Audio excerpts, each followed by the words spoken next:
26/11 यानी कि मुंबई हमलों की आज बरसी मनाई जा रही है।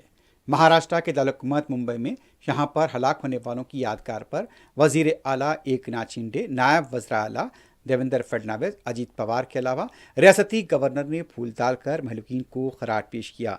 रियासत के गवर्नर CP राधा कृष्णन ने भी यहाँ पर महलूकीन की यादगार पर फूल डाले और उन्हें खराज पेश किया। वाज़ रहे कि 26/11 हमलों को जिस वक्त ये हमले हुए थे वहाँ पर अजमल खसाब को गिरफ्तार किया गया था और क़ानूनी कार्रवाई हुई, उसके बाद उसे फांसी दी गई। और इस पर हिम्मत करकरे जो कि एक जाबाज पुलिस अहदेदार थे उस हमलों के दौरान शहीद हो गए थे। आज 26/11 यानी कि मुंबई दहशतगर्द हमलों की याद मनाई जा रही है और वहाँ पर उन महलूकीन को भी खराज पेश किया जा रहा है। मुंबई में इस सिलसिले में बाज़ मकामात पर तकारीब का भी इनेकाद अमल में लाया जा रहा है।